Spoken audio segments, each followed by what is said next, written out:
بسم اللہ الرحمن الرحیم۔ السلام علیکم ویورز، کیسے ہیں آپ؟ امید کرتی ہوں خیریت سے ہوں گے۔ آج اس ٹاپک کے بارے میں ہم بات کریں گے، وہ ہے اذان کی ابتدا کب اور کیسے ہوئی۔ صبح صادق کے دھندلکے میں روشن اور گرم، دوپہر میں سرمئی شام میں، اور پھر رات کی تاریکی میں ایک آواز بلند ہوتی ہے۔ یہ آواز 14 صدیوں سے اسی تسلسل سے بلند ہو رہی ہے۔ ہر دور میں اس آواز نے یکساں کلمات کہے ہیں، اور یہ کلمات اس کے دین کے ماننے والوں کے لیے سرمایہ ہیں، جو نبی دو جہاں صلی اللہ علیہ وآلہ وسلم کی بدولت اور ان کے فرمان کے مطابق ان کی سرزمین پر اترے۔ ان کلمات میں وہ رعب و جلال ہے جو بڑے بڑے بادشاہوں کے دلوں میں اسیر کر لیتا ہے۔ جب مسلمانوں کا قبلہ خانہ کعبہ قرار پایا تو اللہ کے فضل و کرم سے اسلام نے بھی ترقی کرنا شروع کی۔ اب مسلمان خانہ کعبہ میں باجماعت نماز ادا کرتے تھے، لیکن اس وقت اذان کا کوئی وجود نہیں تھا جس سے وہ دوسرے لوگوں کو جو دور دور تک پھیلے ہوئے تھے، ان لوگوں کو نماز کے لیے اکٹھا کریں۔ اذان کا یہ حکم نازل ہونے سے پہلے حضور صلی اللہ علیہ وسلم کا ایک منادی کرنے والا کسی اونچی جگہ پر کھڑے ہو کر بلند آواز سے یہ الفاظ کہتا کہ الصلاۃ جامعہ، اس کا مطلب ہے نماز کھڑے ہونے کا وقت آ گیا۔ یہ آواز سن کر لوگ مسجد میں جمع ہو جاتے۔ یہ مسئلے زور پکڑتے گئے کہ کوئی ایسا مکمل طریقہ ہونا چاہیے جس سے دور دراز کے لوگ بھی نماز میں اور باجماعت نماز میں شامل ہو سکیں، باجماعت نماز کا حصہ بھی بن سکیں۔ بعض لوگوں نے کہا کہ پگل بجانا چاہیے، بعض نے ناموس بجانے کی صلاح دی، اور بعض نے کہا کسی بلند ٹیلے پر جا کر آگ جلا دینی چاہیے، لیکن کسی بات پر فیصلہ نہ ہو سکا۔ ایک صحابی عبداللہ بن زید رضی اللہ تعالیٰ عنہ اسی فکر میں گھر پہنچے۔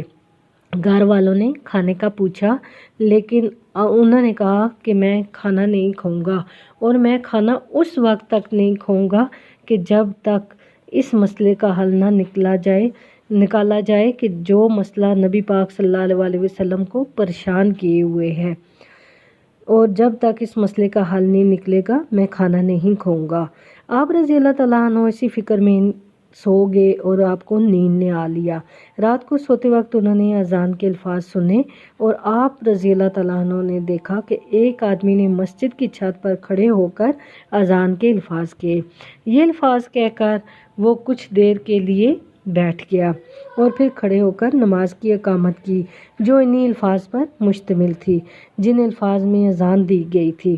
عبداللہ بن زید رضی اللہ تعالیٰ عنہ بیدار ہوتے ہی نبی کریم صلی اللہ علیہ وسلم کی خدمت میں حاضر ہوئے اور رات والا واقعہ حضور صلی اللہ علیہ وسلم کو گوش گزار کر دیا۔ آپ صلی اللہ علیہ وسلم نے ان سے فرمایا، تم بلال رضی اللہ تعالیٰ عنہ کے پاس جا کر انہیں یہ الفاظ یاد کرواؤ اور ان سے کہو کہ نماز سے قبل یہ الفاظ دہرایا کریں۔ اذان کے کلمات اللہ تعالیٰ نے صحابہ کرام اجمعین کو الہام کے ذریعے نازل فرمائے، اور ان الفاظ کا مجموعہ 6 کلموں میں سے ہے۔ حضرت بلال رضی اللہ تعالیٰ عنہ جو نبی کریم صلی اللہ علیہ وسلم کے غلام تھے، انہیں اسلام کے پہلے مؤذن ہونے کا شرف حاصل ہوا۔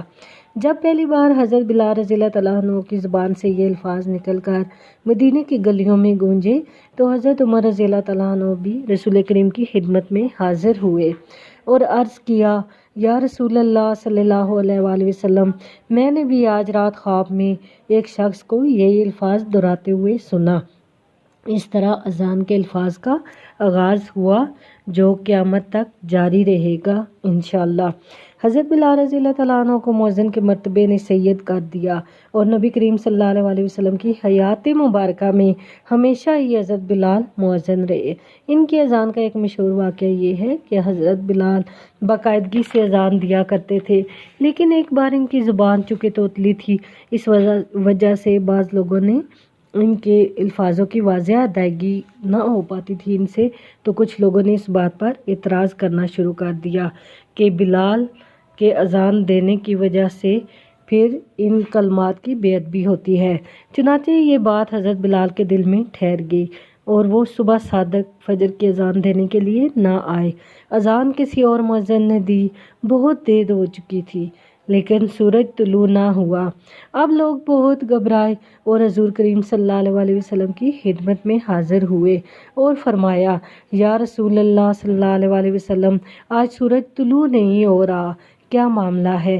آپ صلی اللہ علیہ وسلم نے فرمایا، اے لوگو، بلال کو اذان دینے کے لیے کہو۔ اللہ کے بلال کو اذان دینے کا حکم اللہ کی طرف سے تھا اور آپ نے بلال کو اذان دینے سے منع کر دیا تو آپ نے اللہ کو ناراض کیا ہے۔ بلال سے جا کر کہہ دو کہ وہ اذان دے۔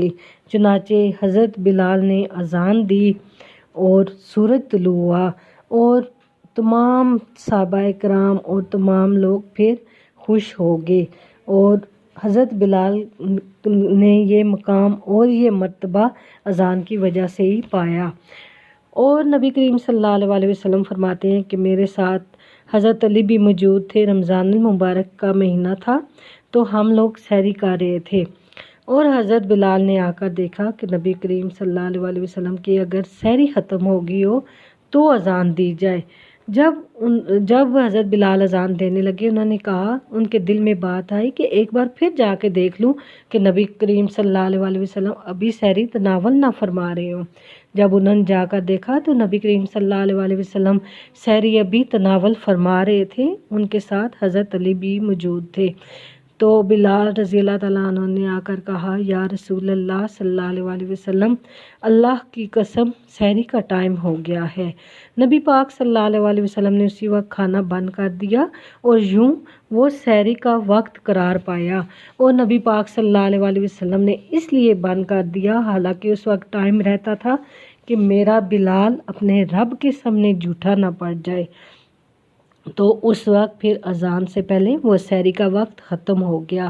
اسی طرح جب مسلمانوں کے گھر میں بچہ پیدا ہوتا ہے تب اس کے کان میں بھی اذان دی جاتی ہے، اور جب کوئی مشکل، پریشانی، تکلیفیں یا کوئی وبا وغیرہ پھیل جائے یا کوئی قہر نازل ہو یا بارشیں زیادہ ہوں اور سیلاب، سمندروں میں سیلاب آئے یا آندھی طوفان ہو یا کوئی بہت بڑی مصیبت نازل ہوگی ہو تو تب بھی بے وقت اذان دی جاتی ہے، اور اس وقت یہ خیال رکھا جاتا ہے کہ اذان اس وقت نہ ہو جب نماز کا ٹائم ہو۔ تو بے وقت اذان دینے سے بندہ اللہ کو پکارتا ہے، اللہ کی مدد کو پکارتا ہے تو اللہ پاک اس کی مدد فرماتے ہیں، اور یوں ہماری اذانوں کا آغاز ہوا۔ اللہ پاک ہمیں اذان کے ساتھ شروع ہوتے ہی اپنی عبادات کرنے کی توفیق عطا فرمائے۔ اللہ تعالیٰ مجھے، آپ کو، ہم سب کو اذان ہوتے ہی اپنی نماز کی طرف رجوع کرنے کی توفیق عطا فرمائے۔ اس کے ساتھ ہی مجھے اجازت دیجیے، اپنا بہت زیادہ خیال رکھیے گا۔